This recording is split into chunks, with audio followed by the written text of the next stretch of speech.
Today we're talking about the boys in blue and seeing what tricks and combos we can use with Ultramarines in 9th edition 40k.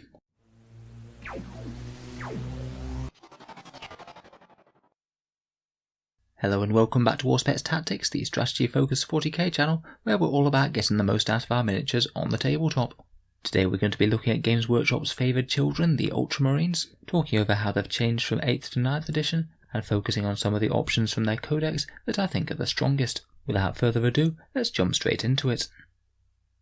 So to start off, the Ultramarines chapter tactic is one of the ones that didn't see any changes when going into this new Space Marine codex that's coming out shortly. From the preview that Games Workshop showed us, it's still very much the same fall back and shoot and also +1 leadership. In 8th, this was maybe just a little bit weak compared with some of the others, and to be honest I still think it is a little bit weak compared with some of the other chapters. The +1 leadership might be even less relevant in 9th edition, where losing a big morale test doesn't actually matter all that much and you might still keep a decent chunk of your unit around. However, their fall back and shoot mechanic is perhaps more relevant due to the changes to fly. As before, a lot of the airborne Space Marine units like these Inceptors wouldn't care at all if they were tagged in close combat, they could fall back and shoot anyway, regardless of whether or not they're Ultramarines. Now, unless you're playing with aircraft, then you're not going to be able to do this anymore, so the Ultramarines chapter tactic has gained some new relevance for all of these units. I think things like Inceptors and Suppressors, who are ranged flying units, are really quite good examples of this, but I think it's still relevant to other things such as vehicles, who can fire in close combat, but it still might often make sense to drop back to allow the rest of your army to engage the units that they were in combat with. Their doctrine, on the other hand, Scions of Guilliman, which activates in the tactical doctrine and basically counts all their units as being stationary if they didn't advance in the movement phase, has arguably taken a small nerf, as before it would make a big difference for vehicles moving and firing with heavy weapons, but now they no longer suffer the penalty for doing so, it's a little bit less of a big deal. So maybe mechanised forces for Ultramarines aren't looking quite as hot compared with their competitors, but it still remains very powerful on infantry moving and shooting with heavy weapons, and is great for certain special cases that get extra shooting rules if they remain stationary, most notably aggressors, but also all manner of troops with bolters such as intercessors accessing bolter discipline, and also the repulsor executioner, which gets to fire its main gun twice if it moves less than half its distance, which it would count as doing if it remains stationary. In general though, I think the combination of this chapter tactic and doctrine do tend to push you towards more infantry based lists as opposed to vehicles.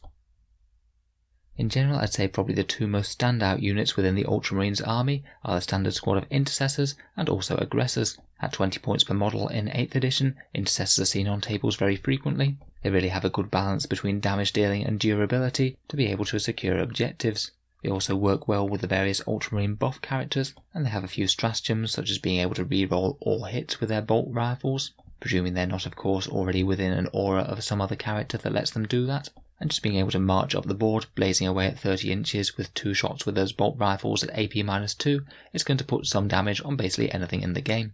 In 9th, people tend to be putting some decent power weapons on their sergeants as well, just to provide a bit more of a melee threat should people try and want to lock them up.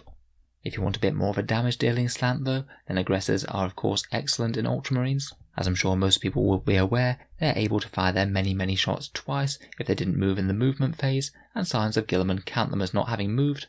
So basically Ultramarines Aggressors in the tactical doctrine will be able to move 5 inches, then fire away at 18 inches with an average of 19 shots per guy and usually at AP-1. They'll just obliterate light infantry, stack a decent amount of wound on heavy infantry, and certainly be able to provide some chip damage to vehicles, and if they can manage to get a charge off with those power fists after, then so much the better. With the addition of strategic reserves in 9th edition, you could potentially have squads of Aggressors outflanking as well. I think even if you included just a couple of small squads of 3, then they could provide a really nasty annoyance and harassment option. March them in on turn 2, and you're basically guaranteed around about 60 odd shots with those bolters, and then hopefully gamble on a charge to maybe deal some damage with the power fists.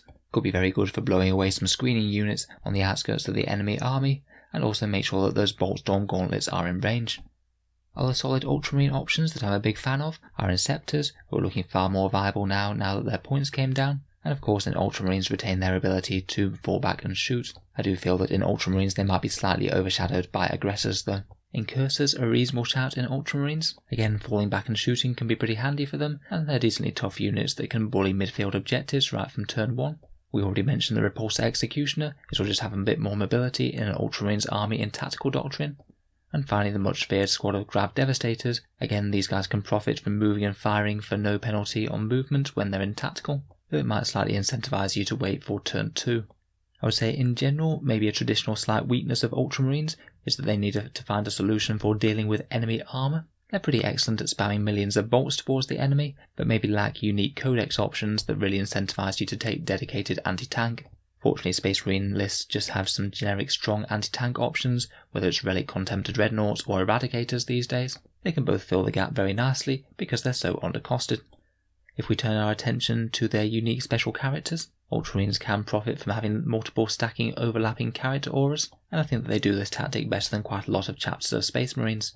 In 9th, the characters are a little bit easier to snipe, and there's also a bit more incentive to spread out and contest multiple objectives, so I'd say this overlapping hero hammer sort of approach maybe isn't quite as strong as previously, but it's still certainly not bad and deals very strong damage. Both Guilliman and Calgar are pretty strong, and in 9th I think there's a lot more scope for having slower moving melee units on the board, so their own particular brand of buffing these Intercessor and Aggressor squads as they move forward, and then getting stuck into close combat with some awesome power and decent durability is better than ever. I think it's often worth running these guys as the Warlord for the extra CP that they bring, and also Guilliman is one of the few models that can use the new Supreme Command detachment, so it's not quite as much of a burden to bring him along anymore. They fortunately amended the chapter tactics so he can take advantage of the Ultramarines one now, which is also nice. Calgar in particular didn't do too badly out of the points changes, only going up 10 points.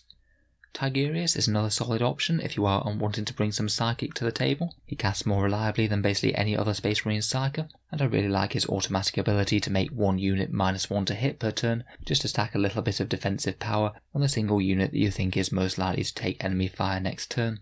He is really useful to have around, and is decent value for the points I think. He has maybe lost a little bit of spell flexibility going into 9th, because you basically have to choose them before the game now, rather than picking them in reaction to the opponent's army. But just spamming out Smite and Scry's Gaze and using the -1 to hit isn't really too bad use of him. Finally, Cassius is a very cheap Master of Sanctity. He can do 2 litanies per turn, which is an advantage, but he is a bit less reliable than he was before, as you can't reroll those litanies with command rerolls anymore. If you want more reliable litanies, then maybe a Master of Sanctity with the Warlord trait upgrade might be the way to go. That guy from Faith and Fury can reroll his litanies innately. Moving on to their unique options from the Codex, I think that a few more of their unique options have come to the fore with 9th edition changes, and might see play just a little bit more. In terms of unique relics, still my favourite is the Seal of Oath. This is one that you can just put on any character, and it gives you a 6-inch reroll aura, where you pick a unit at the start of the game, and all of the units within 6 inches will reroll or fail to hit and wounds against that unit. If the opponent's got something scary, such as a Leviathan Dreadnought or an enemy Knight, it can make both your anti-tank fire and your bolter fire ridiculously scary, and basically speed you through killing that first important target before you move on to other things. Another relic that I think might be worth a second look is the Sanctic Halo. This one you can give to captains or chapter masters, and it gives you a 3+ invul save, plus an attempt at denying a psychic power each turn. I think that this one was generally overlooked, as you could just get Storm Shields to provide a very similar boost, but if Storm Shields are indeed changing to be the same rules as the ones in the Indomitus box, then this could be one of your only ways to get a 3+ invul save on an Ultramarines character. From psychic powers, I'll be honest, I'm not the biggest fan of the Ultramarines discipline. I feel it's just a little bit limited. You might be better off with things like Might of Heroes for some guaranteed toughness increases, and maybe having access to Null Zone. Out of the powers from the Ultramarines discipline though, I think Scry's Gaze is possibly one of the best. Basically you can rustle up a command point per turn. Between this and having access to either Guilliman or Calgar for extra command points, you might just be able to get more command points than any faction in Warhammer 40k. Assuming 1 detachment, maybe taking Guilliman along. The 5 that you could get from this, and the 5 that you could get from each battle round, that would theoretically give you 25 command points to play with over the course of the battle. In terms of stratagems, there are 2 that I really wanted to focus on. The first one being rapid redeployment, which is perhaps one of the strongest assets that Ultramarines as an army have going for them right now, I think. Basically this one costs you 2 command points, and you use it after you know who's won the roll-off to go first in the game. You can then take any 3 of your Ultramarines units that you've set up and redeploy them as per the rules of the mission, which means that you can have a massive advantage as to knowing whether or not you want to be aggressive if you're going first, or if you maybe want to be defensive and hide your units if you're going second. With things like obscuring ruins around, it means that you could potentially have a whole load of Ultramarines units all ready to strike at the enemy if you happen to win the roll-off for going first, but if the opponent wins it, you could scoot those units right back out of line of sight, so hopefully they're not able to shoot them, and then you can move forward and counter-attack in your own turn 1. It's honestly really strong, and can give the Ultramarines player an advantage whether they're going first or second. Bear in mind that if you're setting up against an Ultramarines player, then the units might not necessarily be where they've deployed them when you actually get into the battle. The other one that I'd just like to mention is called Squad Doctrines. This one's the simple, uncomplicated one, allowing you to put a unit into Tactical Doctrine if you want to. It means that you can have a unit of aggressors being AP-1 and also move and double shoot right from the first turn, and for just one command point it's often very worth it for the sheer amount of extra damage you're going to do.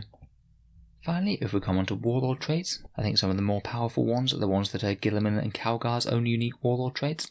Guilliman has Nobility Made Manifest, which allows nearby units to heroically intervene as if they were characters. I felt that this was a bit underwhelming in 8th edition, but in 9th, with a lot of units piling towards the centre of the table, it's really quite a scary option if you have a lot of intercessors, maybe with a Thunderhammer in the squad, or units of aggressors. It means that the opponent will have to stay away from them and any objectives that they're nearby if they don't want to be assaulted by them. Otherwise, there's a solid dependable command point farming of Adept of the Codex, which is Calgar's trait. You get command points back on a 5+ when you use Stratagems, and it's never really bad to have a few more command points about. Be aware that you can also stack Ultramarines Warlord traits. You can have one from the core Codex Space Marines, and then use an exemplar of the chapter to get an Ultramarines one if you want that too. Overall, between the options and their playstyle, I'd say that Ultramarines have moved up the chapter rankings just a little bit going into 9th. The new game does fit quite well with their advancing bolters sort of playstyle, though maybe they don't have quite the same amount of raw power as some of the other chapters do. If you have any other ideas about the Ultramarines or new powerful options for them in 9th, then please let us know down in the comments. I know I didn't go over every single option from their codex in this video, so if there are other things that you've been using to good effect, then please let us know. If you've enjoyed the video, then feel free to subscribe to the channel. We'll certainly be going through the new Space Marine Codex with a fine-tooth comb when it comes out. Finally, if you'd like to help keep these videos coming, I'd just like to mention that the channel has a Patreon page, which is how I can spend so much time making videos about model soldiers. If you are enjoying regularly, then any support is massively appreciated, and you can find the link down in the video description. Channel patrons get to see one new video per week early. There's regular votes to see what sort of things come next on the channel, and you're also automatically entered into the Auspex Tactics prize draw each month with the chance to win some big kits. If any of that sounds good, or you'd just like to help support the channel, then the link is down in the video description below. In any case, a massive thank you for listening, and I'll hope to see you guys next time.